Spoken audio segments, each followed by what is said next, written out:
Folks, welcome to your week. This is so bad it's good. This is your pal Ryan, and joining with me this week, one of my favorite people to podcast with. She truly has an Instagram account. Like I don't get to see Instagram as much as like I used to, but every time I'm on her account, I laugh. She kind of says what I'm thinking. I've like sometimes toned it down, but she kind of ramps it up, and I think that's always incredible. And she just cracked a lover boy. So Kyle, wherever you are, you're getting some sort of residual for this. And Bethany Frankel, if you're listening, you probably get a residual from Kyle's residual. The one, the only, you know her as @blocked_by_Jax, @blocked_by_Jax. Jennifer, welcome back to the show. Thank you. Hey, Jennifer, I was just wondering, what are we doing with our lives? Like, what do we do? I mean, can you believe we're like, we've had these accounts for so long and we're talking about Bravo all week. Do you ever stop and think like, what the hell we're doing? Sometimes. I feel like though it's been such a slow Bravo summer. Like, my boyfriend was like, I feel like you have no shows anymore. I was like, I feel the same way. Like, your boyfriend's like, we really need to get you on a new show. We're hanging out way too much. I know. He's like, can you go upstairs now? Well, you say a slow Bravo summer, and I mean, in a sense that it's completely true, because we had a dearth of Housewives programming where everything went off the air at once. We have Dubai on now, Below Deck Med, and we have Real Housewives of Orange County. Is there anything I'm probably missing? A couple of shows. Jersey just ended. Oh, Jersey just ended, yeah. But that feels like longer ago than just 2 weeks. I feel like it ended like 2 months ago. I don't know. Yeah, but time is weird. Does it ever end though? Because we talk about it nonstop still, and we post about it nonstop, and it's not even just these shows. It's all of the background investigation now on all of these shows. Like, it's all their podcasts. It's like, what did Freddie Mellencamp and Tamra say this week on their podcast? What did Teresa say on a podcast? And I find that's like the interesting thing, is that are these shows ever, I feel like Vanderpump Rules is currently on air because I hear so much about it. Right. I feel like this summer has been heavier in like that aspect. Like the shows have been kind of just like blah, but like everything going on social media and stuff has been like definitely in the forefront. I feel like more interesting. Yeah, well, and also like I'm kind of OG where I'm like, I want the forefront to be the shows. Me too. Like, what do you have to show me on the shows? And all of this other stuff, I feel kind of like dilutes the actual shows, because sometimes these investigations online go way further than the actual shows do. Oh yeah, and then like on the show, you'll watch it being filmed like while that's, you know, that's happening, but they like don't acknowledge it, and then it all just kind of like yeah. Well, by the way, I mean, we'll get to OC, but I am waiting for John Jansen's tax returns at some point. Like, somebody release the tax returns, because I still don't even know what John Jansen does for work or has done for work. Like, I've never looked into it, but it's like either he's really wealthy or he's really poor. I don't know. Do you know what John Jansen does? I feel like he's really poor. Well, he's got to be. Like, imagine giving an ex-girlfriend money for a facelift and then asking for that money back after you, like, isn't, like, even in the J-Lo Ben, the divorce, she gets to keep the $5 million engagement ring. You know, and I guess that's like, that's just what you do. If you get engaged, you get to keep the ring. But like, should John be able to ask for $75,000 back for the facelift? No, I mean, I feel like if you haven't signed something, like, it's just such a weird flex. I don't know. Like, and the fact that he won't even just settle, like, well, and I like Shannon tells Tamra in this week's episode, I never signed a promissory note. like I love, like, yeah, you didn't, Shannon. There is no proof of this. The only proof, and then you have like Alexis coming back on just to like wave the banner of John Jansen of like, I don't care if John Jansen has a good name. Like, I have no investment if John Jansen's going to be able to like zero keep food on the table. You know? No, I don't care. Would you ever watch a John Jansen and Alexis spinoff? Oh God. Like, I wouldn't want to give it the attention and viewership. But I'd watch it. I feel like I would have to hate watch it just to like post about it. Like, it would purely be for work. And then And then Jennifer, you would probably look forward to hating it every week, because that's what I find. Like, I find myself getting excited. And this is so sad, getting excited when I really dislike somebody on a show. Like, I kind of get excited to see what Tamara's going to do every week on OC, because I know I'm going to be enraged at some point. No, like that's what's like so fun too about those. Like, you don't want them to get fired. Like, you don't want Tamara. No, not at all. I'm not one of those people at all. And it's just like, but it's so fun to hate them. Like, I feel like that's what I would do with an Alexis and John show. I would tell everyone, don't watch it. Just watch my stories. Do not give it like the viewership, nothing. I will watch it for you. It's like, it really is. And then I was thinking about this because I was like, oh, Alexis and John spinoff. Maybe that's where they can talk about all this other BS, because I don't care to see it on OC as much. But then I was like, how far does that go? And then I was like, would you ever watch a John Jansen Alexis sex tape? And I was a hard no on that. I was like, I actually am not interested in watching them ever make love at all. I mean, I watched Danielle Staub's, so I feel like it can't be much worse. Wait. I love that. I love yours wasn't a hard no. You were like, you thought about it and you're like, well, I did watch. Wait, when did you watch? I forget Danielle Staub had a sex. Did you watch it like when it first came out? Like, that's got to be like a decade plus ago. I watched it like a couple of years ago. Like, it was over the pandemic. You were like, I think things are bad enough already. Might as well throw on the Staub sex tape. I know. I'm like, I literally have exhausted every other form of entertainment. I'm just gonna dive in. Wait. Did you watch the full thing from front to back? Is it like an hour-long video? I've never even been aware. Long. It's I remember like holding my phone and doing like the skip 10 a lot. That makes sense. That makes sense. Okay, before we get back to OC and all like kind of Bravo-centric things, I do want to shout out something that I saw the other night. Like, I was going to bed. It was like 1:30 in the morning after I finished up work. And I saw, and this isn't Bravo related, but it made me so happy for some reason, is that there's always been rumors for this past year that Martin Short, the actor, is dating Meryl Streep, the actor, and they're together in the Hulu series Only Murders in the Building with Steve Martin and Selena Gomez. And then they had the premiere for the new season, which I think airs Sunday. And we finally got footage of Martin Short and Meryl Streep holding hands. And for some reason, that made me so happy that they are together. Did you have any feelings about this, or you're like, it's not Bravo, I don't care? I think it's sweet. I've seen it online. Like, I remember hearing the like rumblings about it. Yeah. It was confirmed, and I think it's sweet. It's like kind of like the Golden Bachelor. Like, you're like, oh, yes. You nailed it. That's what I love the Golden Bachelor so much, and it made me cry every time. And then I was watching this, and I was like, God, Martin Short and Meryl Streep having their golden years together. It's just so pure. Like, it just yes. Like, it's like, and I don't, like, we were just talking about John and Alexis, like, you know, bumping uglies. I don't want to think about them physically at all. Like, I think of like Martin Short and Meryl Streep as like Barbie dolls, like they have no private parts. But I love the fact of them, like, of him making her laugh and her like, just like, you know, him just like, wow, I'm with one of the best actors in the world. There's something so exciting. And I also wonder if Steve Martin feels like the odd man out now, like he's third wheeling a lot of the times. Yeah. Yeah. Is he single? I don't know. No, he's actually married and has a daughter, but it is funny because I don't think he's one of those guys that likes to like bring them out to like events and stuff. So it's not as public, but yeah, I don't know. It just made me feel so good. And it's like a warm and fuzzy feeling. Yes. It's important to have those entertainment stories that make you happy, because every other entertainment story is so flipping dark. And like, you know, it's really sad. Another good story, though, I will say, is that Justin Bieber and Hailey Bieber, they had their first child, their son, and their son is named, it's like Jack Blues Bieber. Is that it?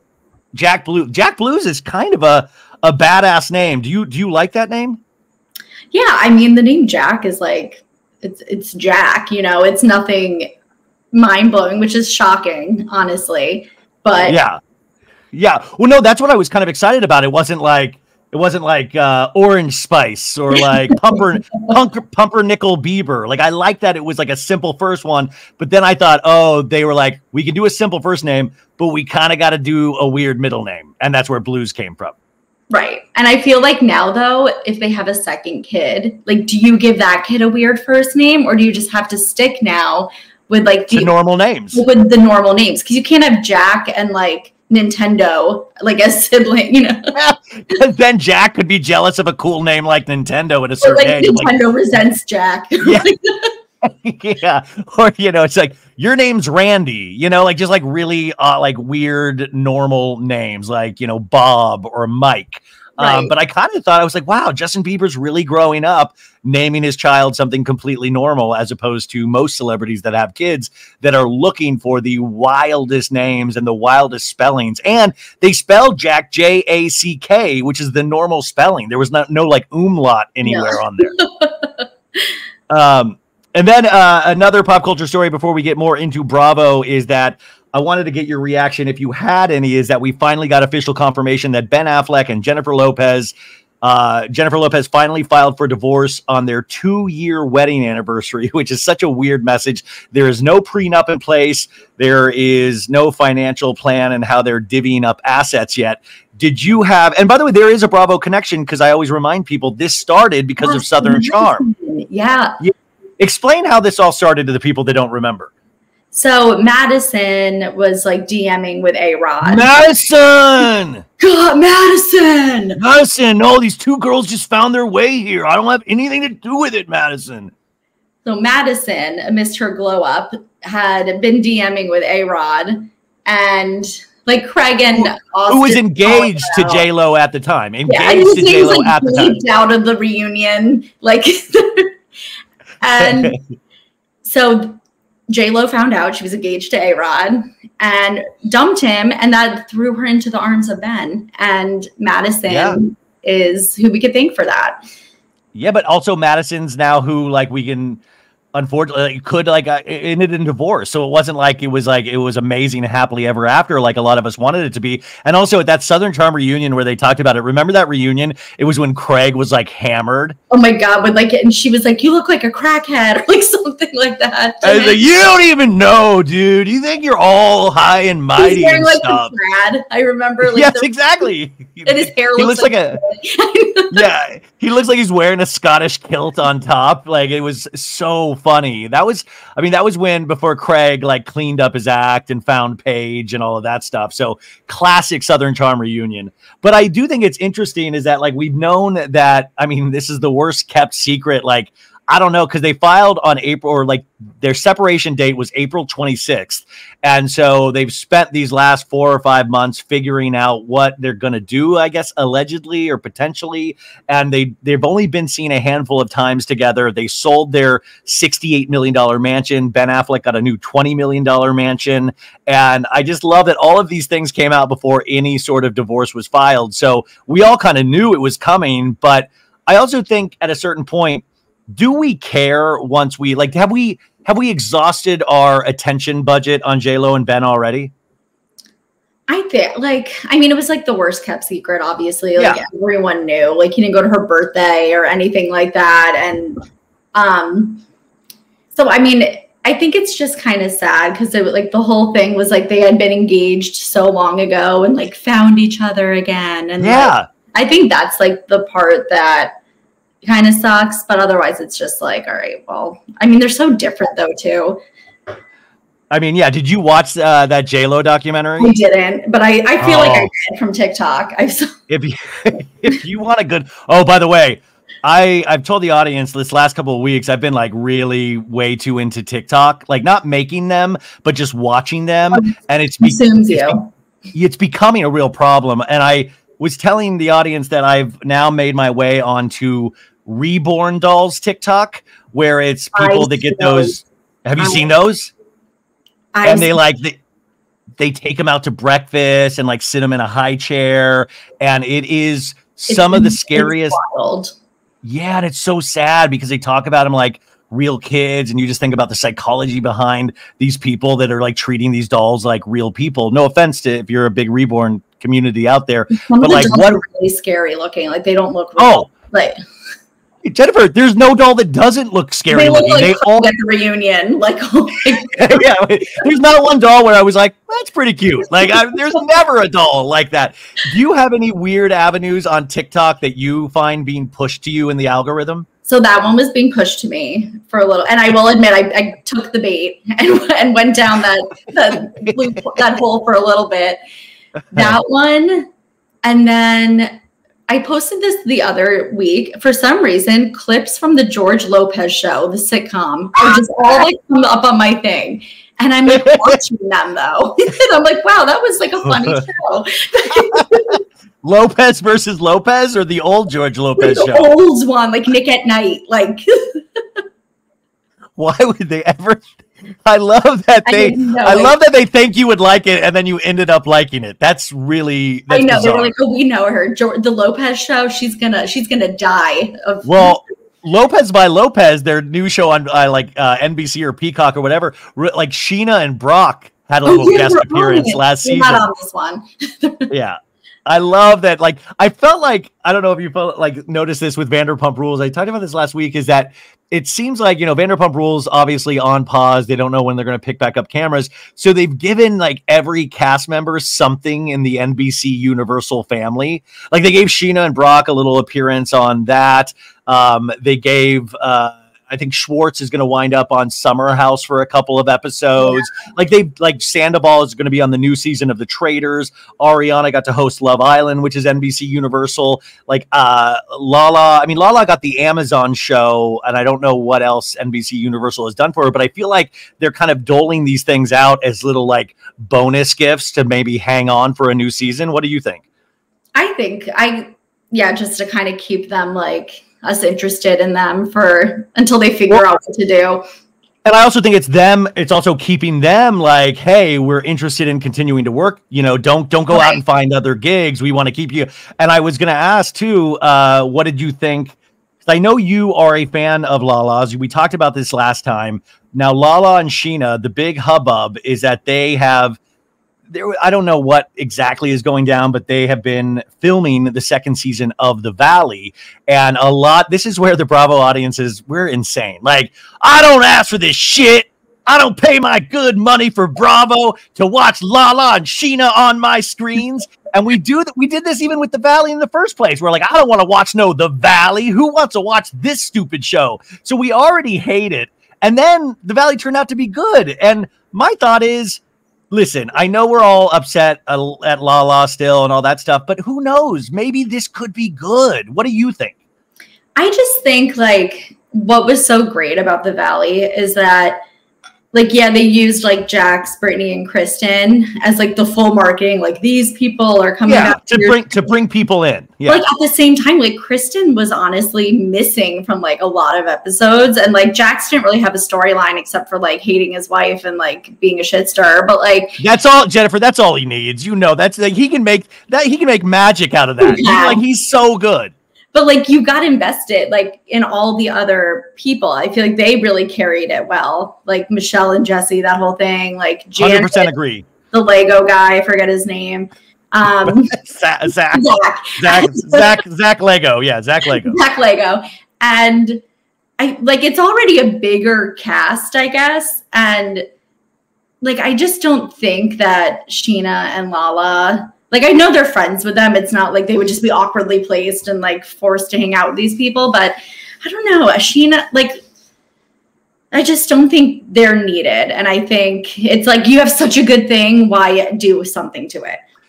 I completely agree. I mean, like, you're dead on right. And I think my concern initially, aside from the fact that I don't think Lala had a good season on Vanderpump Rules, was that you're right. Like The Valley almost reads like an independent film after you're used to watching Vanderpump Rules with like a high production value. We have the insanity of Sandoval. And then it was really nice to watch these. I love that. It was really nice to watch these other new relationships completely falling apart. Like I was like, they're in misery, the Lallies. And there was something really interesting about meeting new characters on Bravo that we got fascinated with. And that's the argument, is that do we need two people that are on this like juggernaut of a reality show coming in thinking they're still on Vanderpump Rules. Like, we don't need Lala coming in of like, you want to get popped? I want to pop. I got a baby now, bitch. Like, you don't want that energy. So I think Scheana, like, I'm really interested to see Scheana because I know she has a good relationship with Janet and they known each other for years. So I'm kind of curious about Scheana, and I think there could be a natural way to include her. But the Lala of it all, just because she goes so hard every episode. Yeah, she is intense, but like, I feel like with Scheana, I don't know. She's so thirsty to me, and I feel like she would go on the Valley and just try to be like the number one girl in the group, you know? Yeah. And I just like I don't want that. Well, this is what's so great is that we all watch these shows differently and we all have different favorites and different people that we don't like. But it is, to our point earlier about everybody posting online and like posting all of these shots and behind the scenes shots, is I feel like we already know elements of the second season of The Valley. Like, I feel like, you know, we already even know how the friendships break down. Like, Michelle Alley is really good friends with Lala and Scheana. And Janet, and then Doute and Zach seem to be like, Brittany seems to be that in-between friend that they like both sides can hang out with.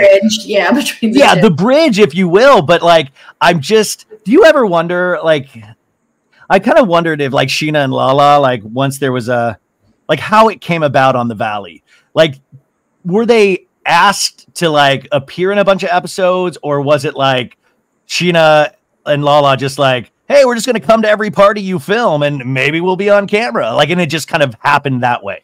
Well, like, I know they were saying that I heard that they were there to like fill the Jax void or what, but I'm like, really, like, is that necessary? Because like, why do we need a void to like fill a man who just screams at his wife all day? Like, that's what I was like. Yeah, I read that art. I was like, is the void like, does that mean Lala's just going to yell at Brittany for being a sloppy drunk with her stomach problems? Like, how dare you drink? Be in the kitchen and make food with the other ladies. Is Lala going to fill that void? I also just picture like producers texting each other and they're like, oh my God, Scheana called again to ask about VPR. Like, just throw her on the vat, like hold her over. Yeah. Hey guys, gonna take the family overseas. Just checking on some dates in case you possibly needed me, because I just don't want to if you need me, I just want to make sure I'm here. You're like, Scheana, since you called this morning, no changes. Like, okay, I'll call back at 5. Talk to you guys later. Like, that's what I picture. They're like, give her something to do for a minute. Yeah, Brock's like, stop calling, Scheana. You're bugging them too much. Don't ruin this for us. But okay, so your account obviously is blocked by Jax. Blocks _by _Jax, and that's because Jax Taylor, you know, used to block everybody on Twitter and Instagram. Who knows if he still does? Probably. But we had this news like a month and a half ago or something that Jax checked into a mental health facility, and he allegedly has been released this week. But there's been so many rumors flying back and forth about he was fired from The Valley, all of this stuff. And now we found out that he is not fired from The Valley, and he is expected to resume filming this week. But Brittany, his wife, does not want to film with him at all, does not want anything to do with him. What have you heard? What are your thoughts? Have you reached out to Jax personally to see how he's doing? So I've not reached out to Jax, but wow, the account name and everything, and you refuse to reach out to a brother in need. That's wild. We'll see, maybe later, but maybe after a couple of these. But I feel like at the beginning of summer, like him and Brittany were on, we might have even talked about this. I have like no sense of time anymore, but yeah, me either. They were on the podcast together and they seemed like really chummy. Like she was laughing at like everything he said. And like, that wasn't that long ago. So I feel like something major must have happened for him to go to a treatment place and for her to like not even be able to film with him anymore. Like something big must have happened. I wonder if it has to do with like that girl Victoria or whatever he was hanging out with or something. Oh, the busty lady, the DM guy. Yeah, I mean, and also there's so many Reddit threads and all this stuff of like people with like text messages or pictures that are potentially like texting with Jax and DM. But I just don't know how much of that shit to believe, because I've seen so many people fake that shit. They can fake text messages and fake so I don't know what to believe. But it's like, yeah, he's cheated in the past. But one of the things with Brittany, it's like, yeah, I could see a world in which she found out more information and then just was like, oh, that's the last straw. F that.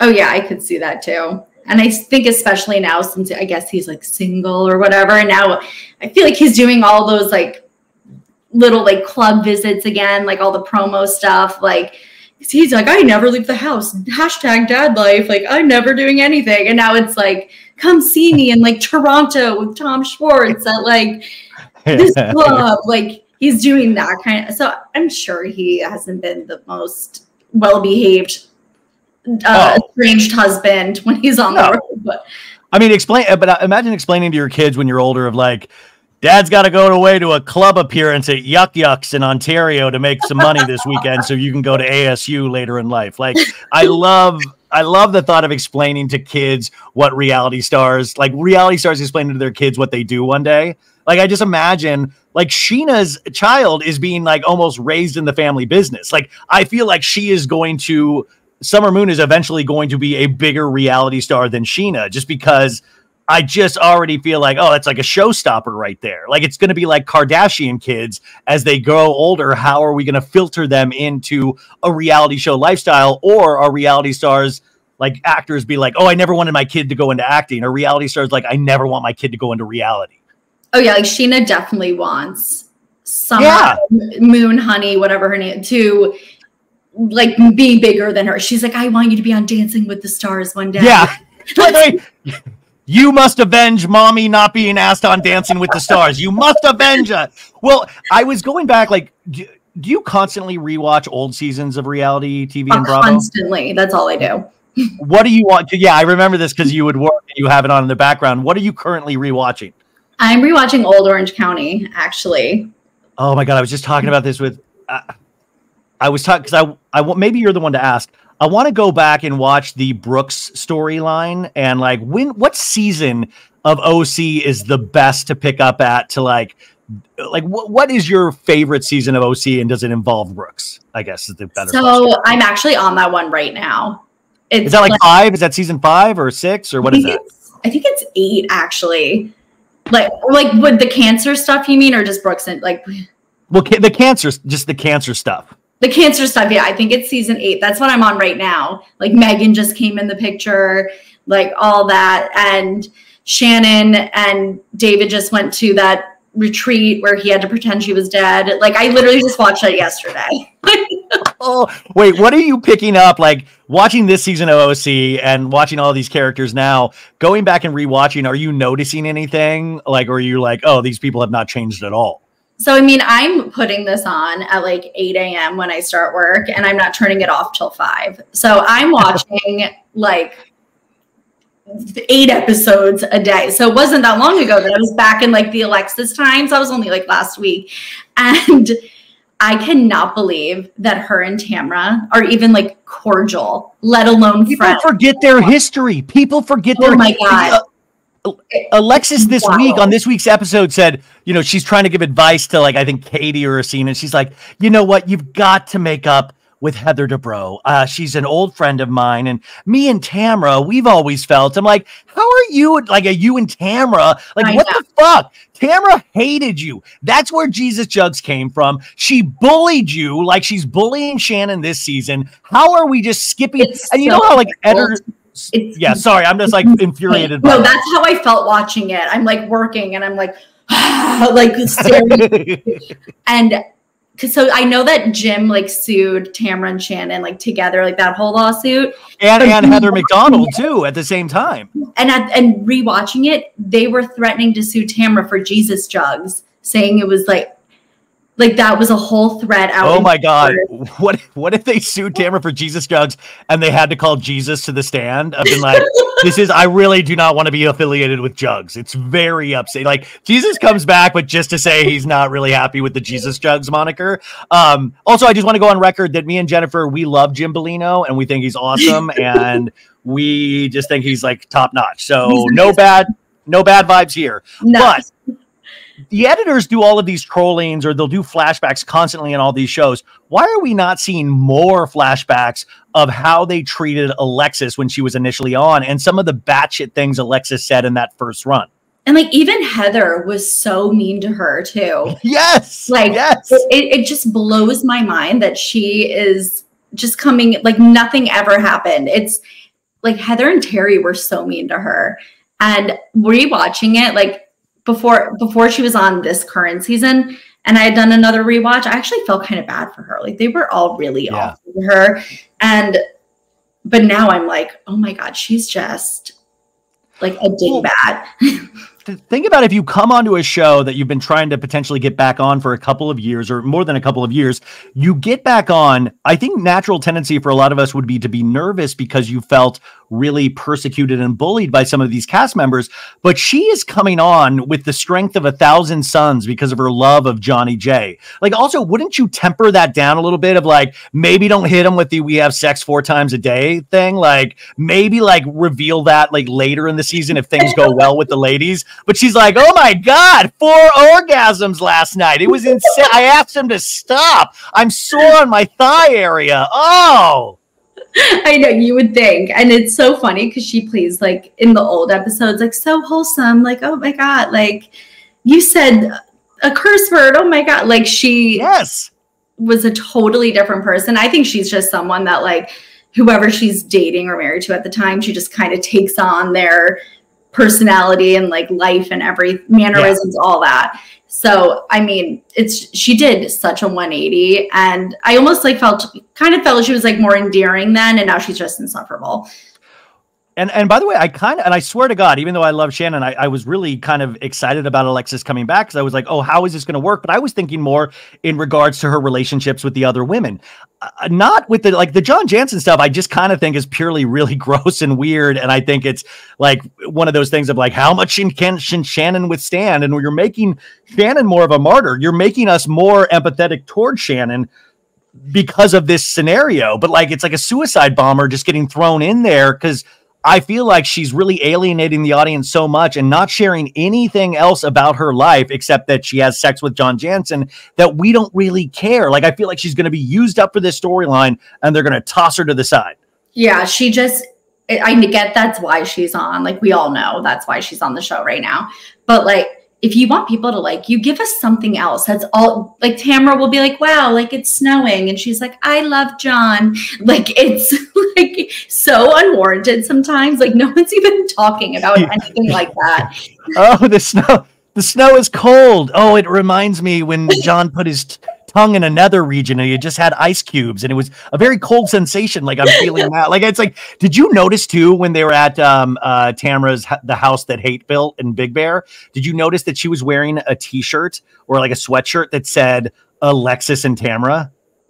No. It said Alexis and Tamara like up here. They didn't comment on it at all, but I was like recapping it last night on a Friday night because that's what you do when you're wild and I was freeze framing and it says Alexis and like they made fucking merch.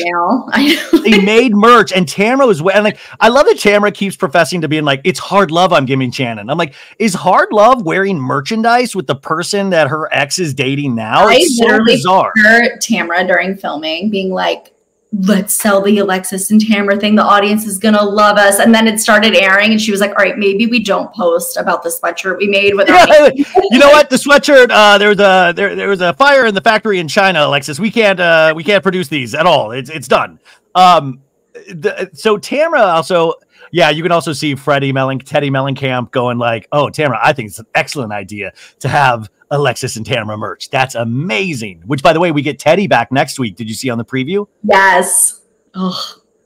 What? I mean, this is weird because obviously Teddy and Tamara are they have a hugely successful podcast. They produce all these other shows with like Housewives and stuff. And I feel like in some ways, Teddy is now way more successful as a podcaster than she ever was as a housewife. But you sometimes still get the vibe that she would like do anything to get back on a show. Oh yeah, like I saw a headline, I think it was actually today on just like another Bravo account, and it was like, Teddy has made peace with like being fired. I was like, she was fired like 5 years ago. Like, you know, like, I mean, the normal, when people say that, it's like, I made peace with my mom's death. Not I made peace with like not being on Real Housewives anymore. My God. And like, I would hope so. It's been half a decade. Like, well, I just still remember a couple Bravo cons ago in New York. I was like staying at the same hotel as they all were. And it was like 8 a.m. And I went out of the door at the same time that Teddy went out of the door. And she had like this whole team of people around her. Like, I swear to God, there was like makeup brushes. And I was like, you're not even on a show right now. Like, what are you doing? Like, she had this like the wristband, like the attendee. Oh, yes, the whole thing. And I was just like, and I remember like going, well, I'm going to take the stairs. Like, I did not take the elevator. I was like, I can't. Like, I'm on the 85th floor and I'm taking well, going to get the steps in. So this season of OC though, are you loving it? I'm really liking it a lot. Yeah, me too. It like, you know, we all know the slump it went through, and I feel like it's finally like the older seasons again. Yeah, I think there's something exciting to watch every episode. There's somebody to dislike every episode. And I got to tell you, this season, I'm kind of really liking Gina. I know. I'm liking her more too this season. What do you think it is? I'm sorry. Every time we talk about her, I sit up straight because all I think about, it's awful, but her posture and like every time I talk or think about her, I fix how I'm like sitting. It's just I've never noticed her posture. She's like this all the time. By the way, I've never noticed her posture because that's how I am all the time. I'm like this. She is like, and oh my God, I didn't post this the other day because I was like, this is too mean. It was when they were playing pickleball and I took a screenshot of the TV and it was a side view and she was like this. And I was like, you know what? Okay. You know what it is? I just thought it's there's a deep insecurity that she has because these ladies have bullied her since the casita days. And she's always like hunched over because she's like, am I enough? That's how I am too. I'm super insecure. So I feel like I'm always like protecting myself in a sense, if you were to look deeper. But I kind of love that Gina in some ways is at the end of her rope. And she's kind of like, fine, Heather, then I don't need it. You know, that's what I'm sorry. But if you don't want it, you don't want it. She's big in the real estate game now, even though she seems to be potentially not good at it for so many reasons, but I'm so happy she's happy. And I love her friendship. Like, I really like the friendship with Emily. I like that they were screaming at each other and then they hugged and kissed. They're real friends. You can tell. They are, right. You can tell they have a genuine friendship. But what? Like, I do like Gina a lot. I think some of her life decisions are definitely questionable, like having Travis move out and like. Oh, yeah.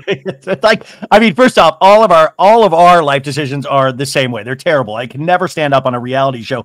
But you're right. I'm still really confused about Travis moving out, and now she's renovating. I'm like, what if you put the money that you're renovating into a fucking place where you can all like stay with family? I feel like this is why she wanted him to move out, because she knew she was going to renovate and all the kids are in one room right now. She's on the couch. She was like, we can't do that with him and his kids there. So she was like making this whole thing so she could renovate her house.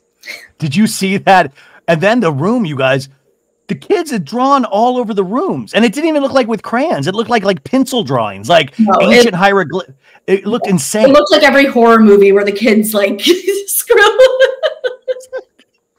It's like, help me, you know, like, and the mom's like, what is that? And they're like, it's my friend. Like every totally. And I said like Tamara came over to Gina's place and looked around, and I just love every season there is some housewife that visits wherever Gina's living and like is like looks like they're scared of like what's happened here. Like, it's this is really nice. I love what you're doing with the place. But also, what do you hear about the Travis thing? Because I don't feel like it's been explained at all, except there's some issues with his ex and the kids are getting bigger and need more space. And Travis always seems like the most mellow, like kind of supportive, normal guy. Like he doesn't ever read like a John Jansen type ever. So I don't know. And also, fuck, at this point, just go move into Elizabeth Vargas's La Quinta mansion and just like keep saying you're selling it, but let all the kids live there. What do you hear is going on behind the scenes? Have you heard? So I guess they're still together, which honestly is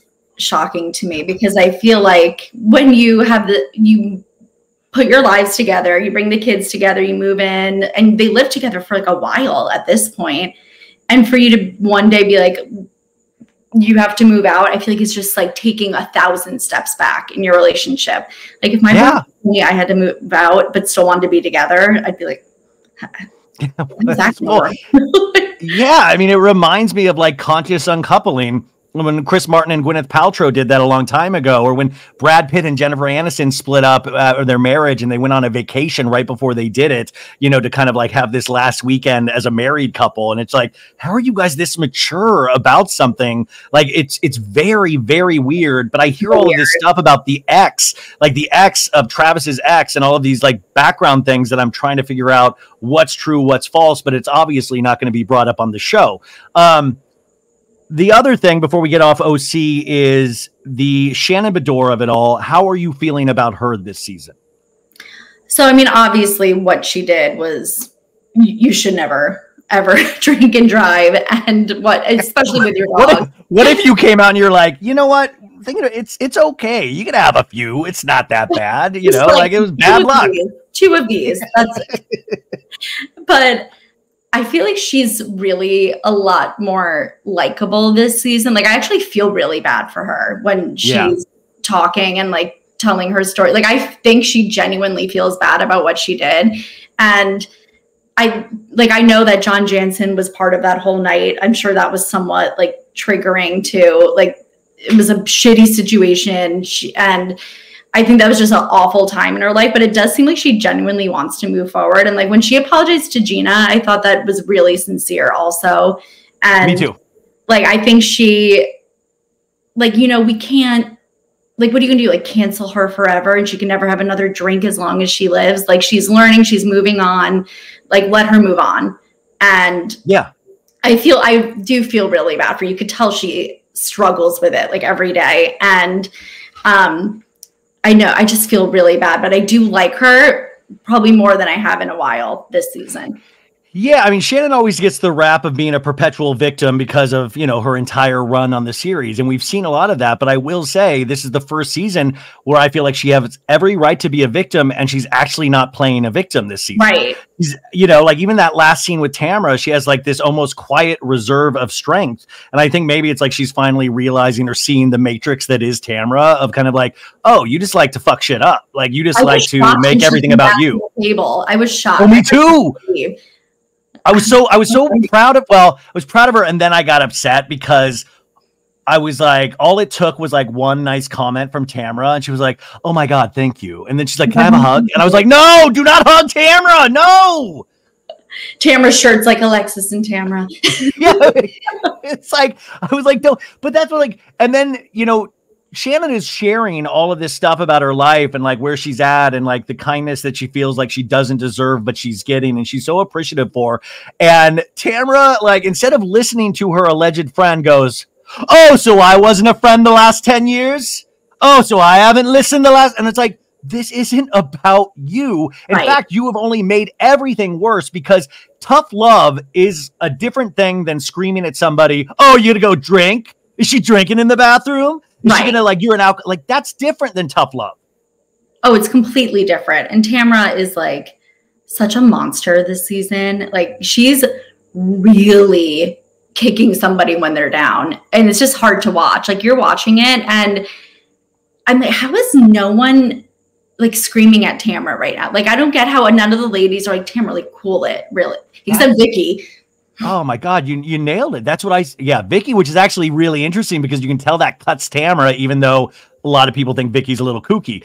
But Tamara, that's what I said last night, is like Tamara, there's never been a season where they all get together and go, hey, we've called you here because we've realized you're repeating the literal same pattern season after season, and we don't seem to pick up on it. But now it's been explained to us. And what's your deal, Tamara? Because I feel like she does the same bit every season and everybody buys it. And then like last night or this week's episode, she says one kind thing and everybody's like, can I get a hug? Like, it's like Carl to Lindsay. Can I get a hug? Like, it's so weird with her. It is. And like, I feel like she had excuses in the past. Like she blamed like the custody battle with her ex and like her divorce. And then she got like baptized and was like reborn and going to be nice. And like, I feel like she's just worse than ever. I don't know if it's because she's working overtime to like not lose her spot ever again or what it is, but it's too much. Like I don't know anyone who is team Tamra on any of this. Like, and I loved how they had the poll when she was on Watch What Happens Live, like right in front of her. Like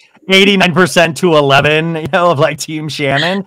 But I do think it's really interesting. And what I usually see in, you know, when people like kind of full villain out is that I kind of argue with myself is she trying to be a villain or is she truly like this? And I feel like maybe it's somewhere in between, but you know, I predict that this week or next week, she'll start saying like, hey, these shows need a villain and I'm just providing service. You guys owe me. Thank you. Because I'm doing the hard moves. And then that's not going to work. And then probably in a couple weeks, you'll get from her of like, you know, like kind of poetic things on her Instagram of like, it takes so little to be kind to people. You know, like the hate is overwhelming. And then she'll be like, I can't believe everybody's coming down on me. And then she'll be a victim. And then she'll go back to like being mean again. But do you think she's a villain for the show and she's playing that up, that whole angle, or do you think this really is Tamra? So as someone who has been doing a whole rewatch on the series, and I'm watching basically half a season a day at this point. So, by the way, we're all worried about you, Jennifer. Should we maybe break it up with like a Yellowstone season or something like that? Like maybe some, you know. I just like the noise, but you know, the really good ones, I'll like really pay attention. But it's the same thing every single time she's on the show.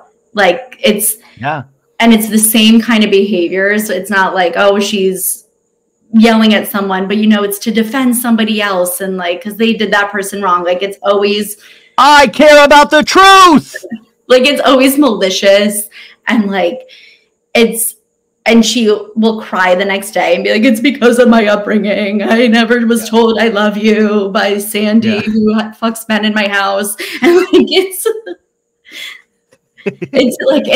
I think it's really who she is, but I think it comes out more on the show. Yeah, no, I mean, yeah, I totally agree. And if you want to relate it to Beverly Hills in a way, I feel like this is the exact path that Lisa Rinna went down that led her to not being on Beverly Hills anymore, which also kind of means if Lisa continues to badmouth Housewives, she won't be able to come back on, but you can almost see a blueprint for when Rinna does come back on. And it's going to be the same, like she's the Tamra type. Yeah. Oh, absolutely. Yeah. So OC, really exciting because there's so much to talk about. Man, we've talked about it so long but I really love talking about it. Moving on to some other Bravo news. We got the Salt Lake City season 5 trailer this week. It's been a really busy week, actually. What did you think of the trailer? So I'm excited. I feel like the trailer, it looks good. But I always am like very weird about the trailers. Like sometimes I feel like in the past, all the good parts had been in the trailer and there was nothing else that great in some seasons of like any franchise. So I'm going in hopeful, but I also don't want to get let down. So are you bummed that Monica Garcia's I'm really bummed she's not back. And she said recently that she was offered to come back for a couple guest spots and certain cast members threatened to quit if she was going to come back. So who knows if that is true or not. But I really find it very sad, even though I know Monica's very divisive, but I just think, man, these shows are about resolution conflict. I would have liked to have seen Monica answer a little bit more for her alleged crimes with these ladies. And in the trailer, you hear, I think it's Meredith of like, I can't believe you reached out. No, it's Heather. Like, you reached out to our mortal enemy, like speaking in like Shakespearean times. And that has to be Whitney to Monica, I believe. Oh, I'm sure it is. I mean, I think last season was so good because of her. So I just, you know, and before that, I think it was also kind of going in a little like slump too. And Monica like really brought it back to like, so, you know, they're taking out the thing that made it so great last season. So I just hope that they're able to maintain that. But Well, they have 3 newbies, like I think 1 official newbie and then 2 friends of. So it'll be interesting to see them. And then Mary Cosby got full time. She's not friend of, which I was kind of shocked about. But we actually had a very serious scene in the trailer with her and her son where we see Mary Cosby, which looks like a very real moment, crying because we know her son did get busted on drug charges. And I was like, damn, it'll be interesting because I never thought Mary would get to a place where we would watch her have a real emotional scene. Yeah, because she's always like the kooky one. Like her scenes are for laugh. Like that's what it is. Like like there's a group event and she goes to McDonald's to get a fillet of fish. Like that was like her scene, or like she's in the closet talking to mannequin heads. Like it's just like goofy shit. Right. I know that. I feel like this is the first time we'll really see any kind of depth with her since her grandpa husband is no longer on it at all. So grandpa husband. I feel like people do need to be reminded about things that people forget really easily. Like, oh yeah, she's married to her grandpa in some ways. Like that's actually, that's not a made up thing. Like what's going on with Mary's church? Like, do we ever get an update on, because her church also kind of believes that she's a god in a sense. I feel like if you're going to be bumped up to full-time cast member again, you have to let us into that world. Like it. Well, but I think that's what she's doing with the son potentially, which is a really sad, dark thing. But also the thing we get to see in the trailer is that Meredith Marks, who's always been weirdly such a fan and friend of Mary Cosby, when Meredith's been like, "Oh, Mary, you're so funny. You're so in fights." Like she always like kisses Mary Cosby's ass, and now they're in a fight in the trailer. They have 2 scenes where they're like kind of going at each other, and I thought that was wild. I know, because I don't think Mary really has anybody else if she doesn't have Meredith. Like, I mean, is this a season where everybody loves Mary all of a sudden and she has so much power? And then she's like, fuck you, Meredith. And Meredith's like, you can leave. And it's like, no, it's my house, little girl. You get out. And I thought, like, and did you see the one scene where Meredith looks like she has the worst bangs I've ever seen? Yeah, she looks like Beador. Courtney Cox in Scream. Yeah. Winona Ryder and Beetlejuice. Yes. I mean, so I'm curious where this show will go this season, but I'm also excited that it's so soon. It's September 18th. So usually we get the trailer a couple months in advance. And I wonder if this is like a new strategy by Bravo of like, we'll hit them with that trailer and then 3 weeks later, the show will be on the air. I love that. Keep going with that. Yeah. Well, I mean, now we've got like a slew of shows that have finished, like Beverly Hills, Southern Charm, Married to Medicine, New York, Atlanta, Potomac, New York. So all of a sudden we're going to have a glut of everything after this. Like, so I hope they schedule it correctly where there's none of these big breaks again from like multiple Housewives shows. What do you think about Heather Gay? Because she's the center on the Image. She's like, it's her show now. She is all powerful after Receipts, Proof, Timeline. What do you think about Heather? So I like her. I loved her in season 1. She was like my favorite. And I think a lot of people felt that way about her. But if I hear about that black eye one more time, I don't know what I'll give myself a black eye just to get, like, I'll take that pain over hearing. Wait, do you mean us talking about it or the show talking about it? The show. If she brings it up, I'm going to riot. For somebody that screamed about Receipts, Proof, Timeline, we still do not have any Receipts, Proof, Timeline of what the fuck happened with that black eye. Like her story has changed 3 or 4 times. And for somebody that is like nailing somebody to the wall about like truth and all of this stuff, it like Heather's one of those housewives that loves Bravo TV. Like she's always loved it. She's admitted to loving it. And I feel like she knows how these shows should go. There is something, she's very aware. She's a very aware housewife. She's very funny, very personable, but now she's got power. And I'm really curious to see what she does with it this season. I know she is like the forefront now. So I'm curious too. What do you think about Lisa Barlow? I love Lisa. She's just like so unapologetically herself. Right. Yeah. Which is what I love in housewife. We love the unawareness. Like you have to.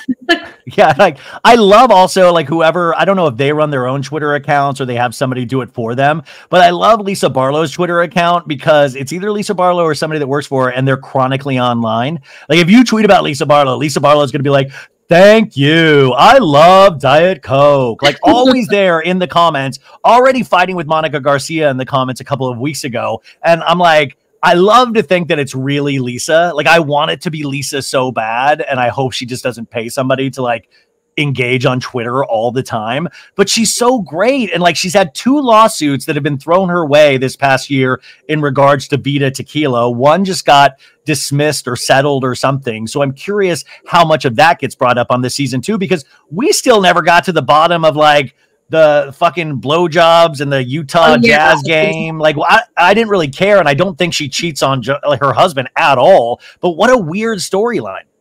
I know there are like a couple plot holes. Like now that I think about it, where it's like, where did that? Well, as a Bravo audience, we just completely forget about these things. Like that was 2 seasons ago, and I remember Whitney was like, "I heard a rumor that you gave blowjobs for Jazz tickets courtside," and Heather Gay. Remember Heather Gay like hulked her and like picked Whitney up and just moved her whole body to the side.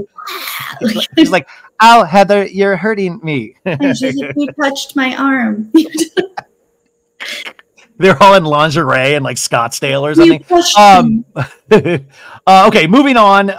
We got Salt Lake City trailer. You said you're excited for Real Housewives of New York. The trailer for that had a lot of talk about pigeons, which, you know, New York has pigeons. I was like, are the pigeons like the main character this season? Is that like, or it was just like a funny trailer bit so we would all talk about it? I don't know, but I'm excited to see what this storyline is. I hope people can get into it because we got to support these shows. Like I'm even bad. Like I didn't watch Dubai this week yet, and it's getting kind of really low ratings. And I really enjoyed this season thus far, but I don't know. Like they've got to pair it with another like big show. Like they should have waited till Salt Lake came out and like aired them back to back so they could get spillover audience. You know, they should have. I know, because I'm guilty. Like I haven't watched Dubai at all this season. Really. Oh, you know, it's actually really it's what everyone's telling me, but I'm just like, oh, like.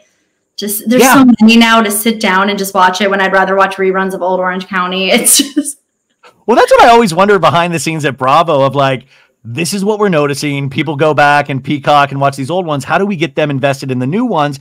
And I always get worried about like, are we getting the younger generation in there? Like we got them in there with Sandoval. We got like younger kids to watch, but how do we get them to watch and appreciate Housewives? I had Nomi Fry, who works for the New Yorker. She's on the show next week. And I was like, do you make your daughter watch Housewives and stuff? And she's like, oh yeah. She'll like watch like Vanderpump and stuff. And she said, I tried to get her to watch The Valley and she said it was too sad. And I was like, yeah, it is.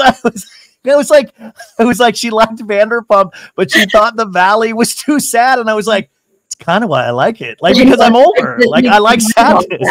We thrive off that. Yeah, no, I was like, that's great. Make it sadder.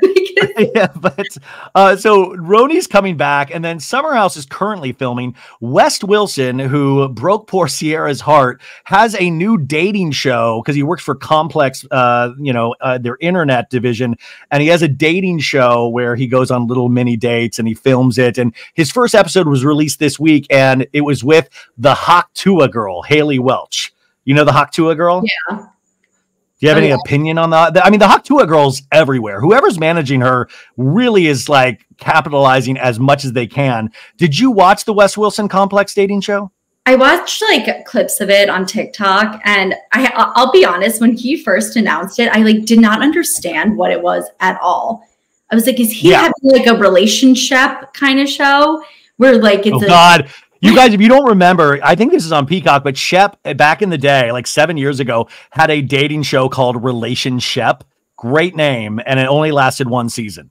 Thank God. But I was like, is it like that? Or is he like, I was very confused by the concept. And now I get it. It's kind of more like they're on a date, but it's really an interview kind of thing. Yeah, it's just an interview. And it was with the Hoctua girl. And I was like, but it's hard, like the dating show after like his dating life was such like the spotlight at the reunion. It kind of is a weird person to choose, like, because some of his charm, like he's so charming. He does, like, if you notice, he's always like doing the same dance and he just seems like really fun. He seems like he loves like the clothing style that he wears. He's like a New York kind of certain type of guy that you see all the time. And, you know, I think a dating show with West is a little unserious, which is probably meant to be unserious after the Sierra storyline. I think so too, but I think that like Summer House fans are like pissed at him. So I feel like it was just, I got a lot of messages being like, how dare he get a dating show before Sierra gets anything like that? Like, I think people are still angry at him, and it's just we forget like that first couple of weeks we were angry, and then it kind of dissipated really quick where people were like, oh well, so we remember, but we also forget really quickly too. It wasn't like Sandoval. I just feel like, and I loved him on Summer House last season, but and maybe this is just like his social media and stuff, but I'm getting the kind of vibe from him that he thinks he's hot shit now, which I don't love. So yeah, I'm there with you. Like when somebody starts believing their own bullshit, I get really, I don't know, like I just don't love like boastfulness to a certain degree. And you know, there is something like where he's very aware of the camera and wanting to talk to the camera. And I don't mean Summer House, I mean his social media presence. And I always just think that's like the silly, like Rachel Leviss, the artist formerly known as Raquel. I was on Instagram this morning and I went by her account and she was playing sound bowls. Like on a mountain, playing sound bowls on a mountain, and somebody from like a lower angle was like, "Hey man, play the sound bowls to your heart's content." Like, I mean, like play it up. Like sound bowl it up. But it's the thought of them wanting us to see it.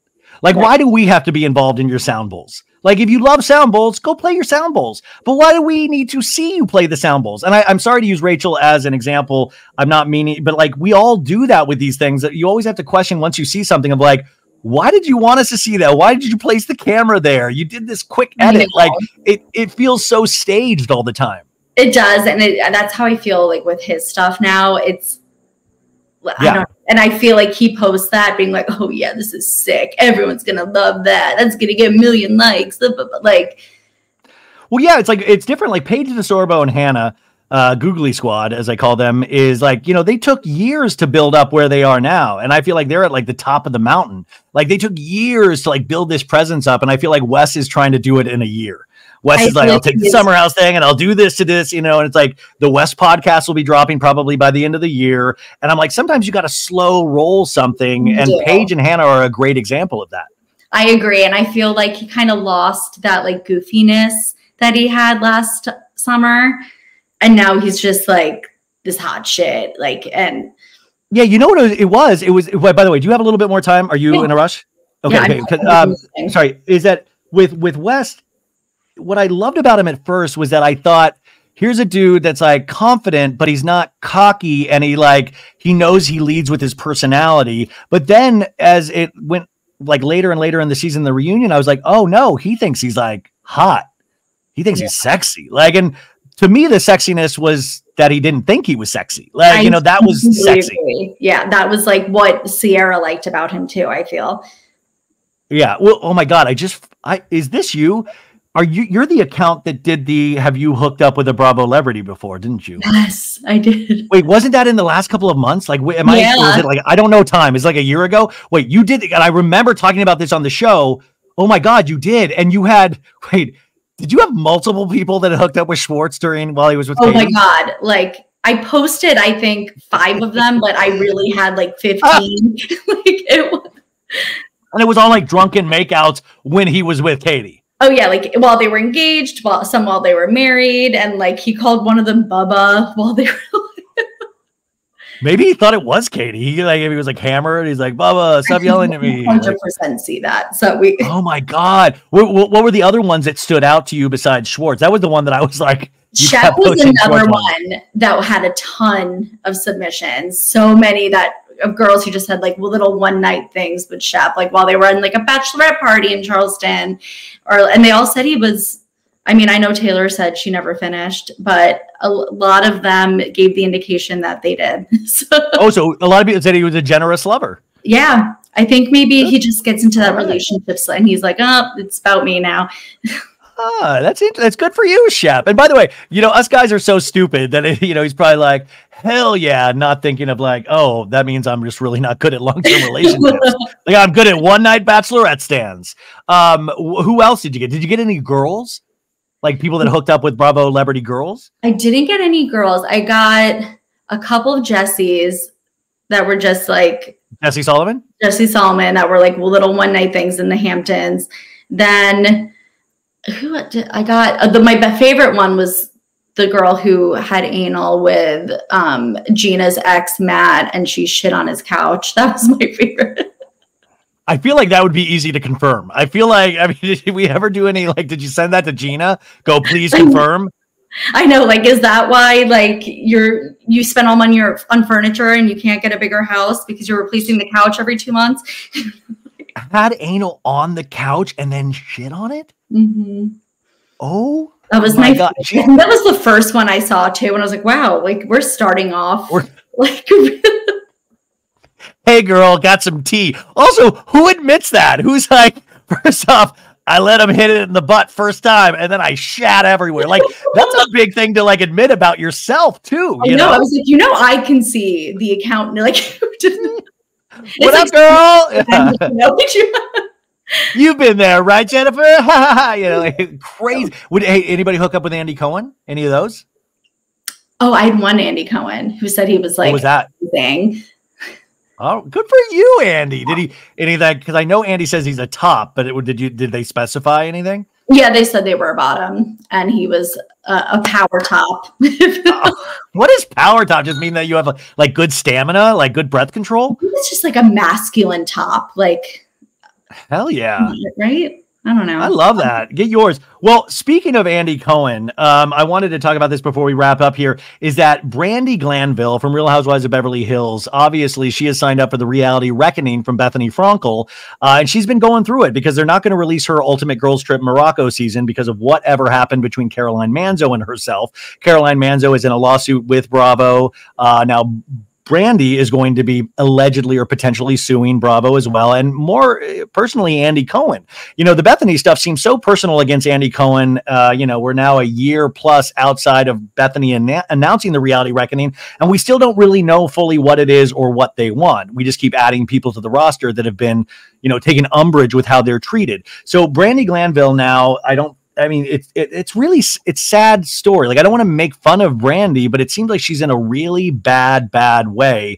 And she is releasing, the whole thing was that she said that Andy Cohen in a lawsuit that said Andy Cohen and what's her name from Kate Chastain sent her a video propositioning her for a threesome. And I want to play the audio. Let me know if you can hear this about what the video. This is Andy Cohen and Kate Chastain in a video message to Brandi Glanville. Yes, I tell you. We're going to talk about you the whole time. So it's not a threesome. So it's kind of like a threesome. Actually, if you're around in like 90 minutes or 2 hours, do you want to watch us on FaceTime? Can you get here? Yeah, okay. Wi-Fi, strong Wi-Fi. Yeah, strong Wi-Fi. Who's Wi-Fi strong? Love you, Brandi. Bye. Okay, did you hear that? I did. Okay, so what is your take on that message to Brandi from years ago? And like, I've seen it too. I think they were just like messing around, to be honest. Like, I don't think in 90 minutes they were expecting Brandi to go to wherever they were for a threesome.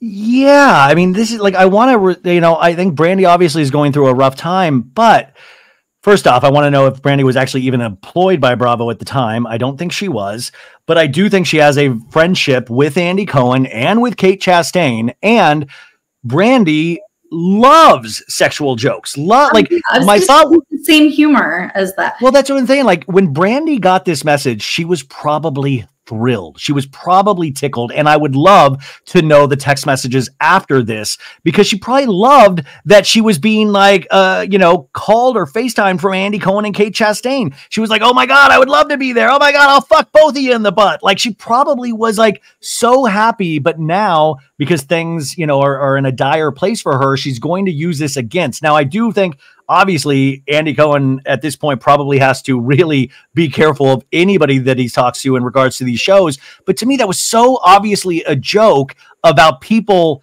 Like, we all send stupid shit to our friends. And I know I might take heat for this because you got to take it seriously, but in no way did I feel that was Andy Cohen going like, come fuck us, or your job's at risk. I know. Like, if people saw the things I sent to my friends, I would like, I horrified. They would think that I was like clinically insane, and like I would probably be like admitted somewhere, to be completely honest, for the things that my friends and I say to each other.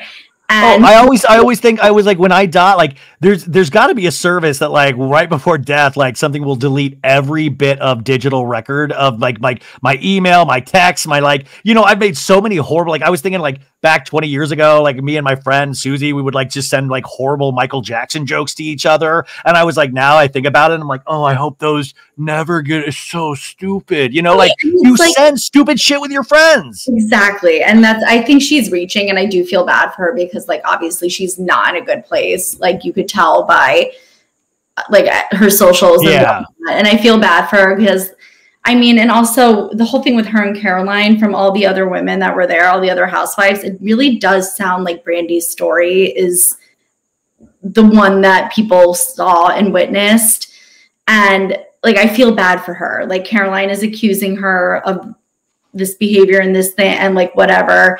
And I don't think she meant to assault Caroline. Like, I think that it sounded Brandy like was being Brandy, right. And Brandy was like drinking heavily, which she does on these shows and maybe in real life, who knows? But like she was doing Brandy, like, and she was doing what she thinks clocking in means on these shows. And Caroline has not been a part of a Housewives franchise in so long, and probably was not used to that kind of aggressive behavior, and probably was having fun at first. But we're so litigious with Bravo now that even like Bethany Frankel, like she's part of the problem why Caroline sued in the first place. Like we're all suing Bravo now for things that if you go back 15, 16 years ago, this was fairly commonplace on shows like this. Right. And I mean, and I think right now she's just reaching for anything that can like help her get out of the situation she's in with Caroline. Like, and I mean, I think anyone with eyes and ears could tell that video is a joke. Like they're not. Yeah. But at the same time, like I want, like with Bethany, it's different. Like I just want Bethany to stop. I want her to stop eating food. I'm just like, want her to stop, like just stop terrorizing small businesses. Like I just don't, and the attention, the need for attention. I mean, it's really like, I'm just like, God, I used to love you so much in the Housewives. And I think, you know, like, what's that? Same. I used to love her. When Bethany, like there's a whole group of people now that know Bethany just from these videos and not from Housewives. And I think they love what they see of this. But I think the Bravo fans, we're the ones that are like, oh my God, you've turned into this like really weird person. Really weird. Yeah, so it's weird because I know she has a huge following and a huge fan base, because anytime I post about her, like, oh, that was mean. I'm like, that was mean. How about going to fucking attacking a small business with a camera crew? Do you think that's mean? Like, I'm fucking broke. She made fun of when she was a housewife. Yes. Like, oh, she would be cringed. Sonia made TikTok videos like that while Bethany was a housewife. She would shit on her. Oh, it would have been a storyline. They would have like not let it go all season. Like, you're embarrassing yourself. You're an old lady. She would have screamed at her. Oh my God. And now it's so cringy. It really is. And like, I don't even say that word that much. I think it's annoying, but like she is actually cringy.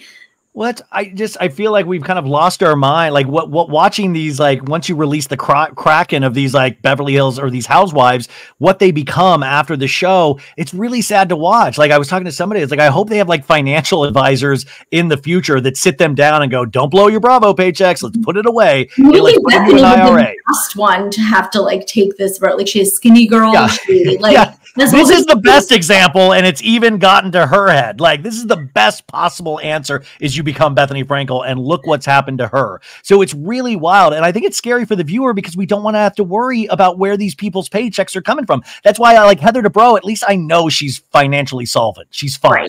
Right. Okay, sorry. Well, God, there's so many things that I gotta stop this. But like Tom Girardi, he's in court right now, you guys. We'll talk about it at another time. He took the stand this week, and it seems a little batshit, but he's just like, I've never taken a paycheck. I've given everybody the money that they needed. And I'm like, wait, what is going on? The thing I love about him is that every single photo of him coming in and out of court, he's like this. He's like, hey. Yeah, and he's put back the weight. I mean, like I've noted, like, because remember he got like super skinny, and I was like, oh no, he's like sick. And then now he's kind of at a healthier weight, and obviously something is wrong with Tom Girardi, but this man is a professional liar, so you can't really ever believe what he's going to say on the stand. And I was reading some of the transcripts, and he does seem actually kind of still with it at times. But like, and then at times he seems completely cuckoo. So I don't know. I'm curious what the rulings are going to be. So that's going to come in a couple of weeks. And also, do you hear that sound, Jennifer? No, you don't. That's the sound of Tom Sandoval not doing shit. And I love it. I love it. Like, we have not heard from Tom Sandoval in like 2 or 3 weeks. Is that correct? Yeah. And he also blocked me. So I don't really hear anything now. Oh, after what post? Oh my God, I don't remember. There's so many. The post was just like, Tom Sandoval's a fucking asshole. There was nothing funny about it. It was just Tom Sandoval. Oh, it was the whole lawsuit thing with Ariana. And I said something. It was something. Yeah, I mean, I pre-blocked him a while ago. So like when this shit went down, like the first day I blocked him. Yeah. It has been eerily quiet in his realm of Bravo. So. Yeah. Damn, we didn't even get to the Love Island reunion, but quick, like any quick thoughts about the Love Island reunion? Love Island reunion, I was disappointed. I think it was such a short amount of time and they had so much to cover, and 80% of the people did not even need to be there. And I wish they covered more that happened on the show than just everyone after. Like there were questions on the show that I wanted people to be held accountable for. Like what? Like I wanted the whole Daniela thing to be addressed, like Aaron having Rob bring her, which was so obvious. I put my hands down her pants. I snogged. I'm like, why wait until this moment to say you put? And then I'm like, you put your hand. Like, what else didn't we see on this show? And he's just like with his 2 teeth, his little chipmunk teeth. Like, and I'm just like, oh my God, didn't even get to talk at all. Well, Connor barely spoke. Hakeem didn't speak at all. Like, why have 80 people on stage if it's like 60% of them aren't going to say anything? Like, and I felt bad for Ariana having to crane her neck to the left and right so far when it was like, dude, there's only 10 people that we want to be hearing from. And no offense to the rest of those Love Islanders, because I love the season, but it was like a weird hour and 20 minutes where it starts so strong. I mean, not strong. It just started so intense. Like minute 18, we get into the Nicole Kindle shit. And that's like really serious. Like it's a really serious conversation where I'm like, we should have watching that.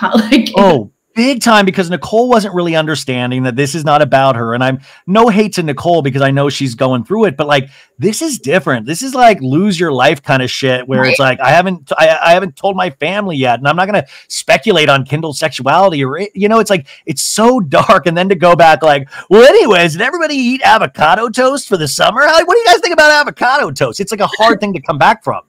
It was, I know. And then they're just sitting there the whole rest of the time, like just trying to move on. No, like is Kindle okay? Like, and then you just see Nicole disassociating. And I was worried it was going to be like an hour of just Kayla and Aaron, but I feel like we almost didn't get enough Kayla and Aaron. Like it was so quick. It was blinking.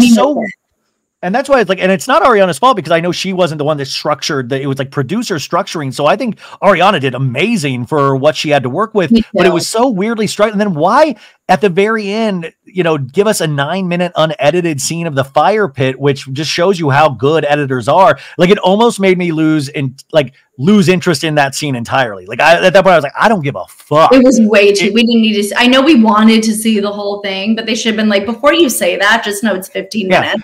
It's really boring without intense music behind it. Like, and it was like, I got to the point where I'm like, they're out of the island and some of that, like the sheen has worn off. Like, I don't care if Leah wanted Andrea to leave. Like I think at this point I'm over. Somebody yelled at me in my recap of like, you didn't come down on Leah. And I was like, I just hate it. I was like, well, I don't know if I really care that much anymore about like I've moved on.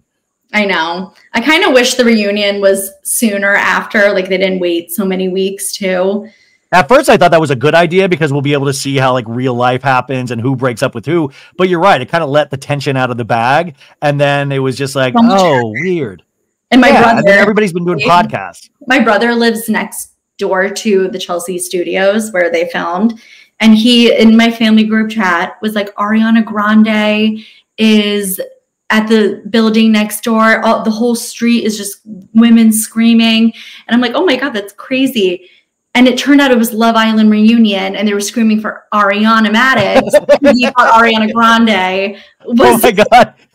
That reminds me of, I forgot where they were at. They were like, all the Love Islanders were somewhere like a couple weeks ago, and a huge crowd of people were waiting for him. And Jared Leto drives by, and Jared Leto thought the crowd was for him. So he hangs out the car and he's like, hello. Oh, you guy. And they were like, who's the old dude with the long hair outside of the limo? Like, he thought the crowd was there for him, and they were all for Love Island. It was so funny and so sad at the same time. Yeah, so I think we got to put Love Island USA to bed. I'm curious, they've all signed with agents, so we'll see who has brand deals and all that stuff. But I don't know. I think what a great season, and celebrate that. But the reunion was kind of uneven. Yeah. And then finally, as a very funny side note, I saw a video today that made me laugh.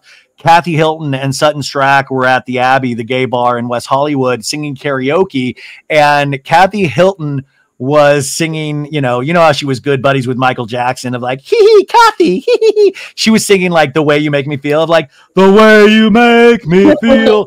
And Sutton was like dancing like Luann, all like kind of drunk and sexy, like, I'm dancing right now with Kathy Hilton. I eat your heart out, Kyle. And it just seemed like drunken, sweaty mess.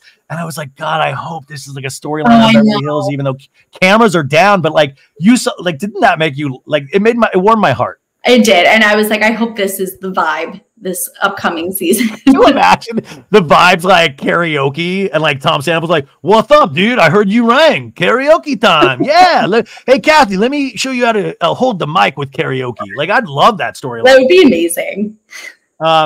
Well, Jennifer, I took so much of your time, and we didn't even get to half the things. I could have talked to you 3 hours just about OC alone. What are you excited for this next week? And is there any way that we can support you? I know you post a lot of teachers lists as well. Are you going to continue to do that? Yeah. And honestly, if anyone sends me any kind of GoFundMe, I post like everything. So it doesn't even have to be a teacher list. I'll post really any kind of charitable thing that people might need help with. So if I need like new clothes for the fall, I can just give you the link and people can donate to that. Amazing. Yeah. So you'll do that. But the account, if you don't follow her already, @blocked_by_Jax. She used to have a podcast called Bravo Over Boys, which was awesome. Do you ever think about starting that back up again? I do. It's just like, I'm about to be traveling a ton again for my job. And it's just, you know how much work it is. I didn't realize how much work it was. Oh, dude, I was up till 1 a.m. last night doing a stupid OC recap, and I got to that, and I'm way too long with these things, but I get so excited and invested, and then I'm like, what the fuck am I doing with my life? I've spent 5 hours pausing this show, going over every line, and some people care. Some people just have it on the background where they're cleaning cat turds out. Some people, you're just like, what am I doing? It's not that serious. This is a PSA to anyone thinking about starting one. It is a ton of work. So if you do not have the hours to dedicate to it, trust me, you're not going to be like, just like all of a sudden this huge pot. Like, there's nothing glamorous about this. You're not going to be Tamara and Teddy out of the gate, It's a lot of hard work.